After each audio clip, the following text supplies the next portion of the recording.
देखिए बहुत ही बढ़िया सवाल है, कह रहा है x+2 और x-1 हमारे इस एक्सप्रेशन के फैक्टर्स हैं, तो a और b की वैल्यूज क्या है ये हमें बताना है।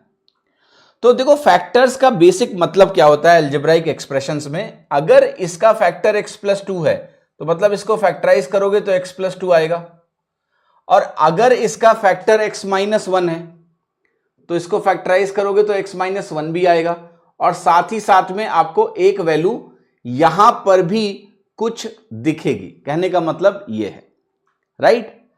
तो अब मजेदार बात क्या है कि अगर x+2 फैक्टर है तो x बराबर -2 रखने पर यह 0 बनेगा ही बनेगा। अगर x-1 फैक्टर है तो x-1 को 0 करो आप, यानी x बराबर 1 रखोगे तो भी ये 0 बनेगा। तो ये बात आप समझ लो कि अगर मुझे कोई एक्सप्रेशन दिया है, उसका x+2 और x-1 फैक्टर है, तो इन दोनों को आपको शून्य के बराबर करना है। और आप कहोगे अगर मैं इनको शून्य के बराबर करूं तो ये तो देगा मुझे x बराबर 1 और ये मुझे देगा x बराबर -2। तो इन दोनों को इसमें रखने पे 0 आना चाहिए। तो जरा रख लेते हैं। तो आप कहोगे कि अगर मैं x, सबसे पहले मैं x की बताओ कौन सी वैल्यू रखना चाहूंगा, आप बताओ। तो मैं ना सबसे पहले वैल्यू रखना चाहता हूं x की 1। x को 1 रखना देखो सबसे आसान होता है। तो पहली जो वैल्यू आपको ट्राई करनी चाहिए रखने की वो है x बराबर 1। वो फर्स्ट वैल्यू आपकी होनी चाहिए ट्राई करने के लिए, है ना।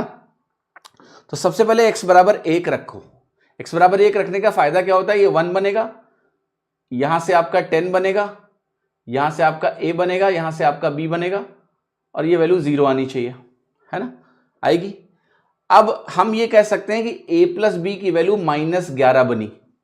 आपको पता है कई सवालों में यही उत्तर आपको दे देगा। आप ऑप्शन जाके देख लो कहां -11 बन रहा है।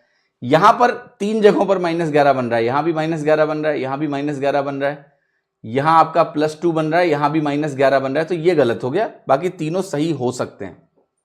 तो अब मुझे x बराबर -2 भी रखना ही पड़ेगा। अब अगर मैं x को -2 रखूं तो यहां से वैल्यू क्या मिलेगी, मुझे -8 मिलेगी। फिर यहां से वैल्यू क्या मिलेगी x बराबर -2 रखने पे, -2 का स्क्वायर 4 बनेगा तो ये वैल्यू 40 हो जाएगी।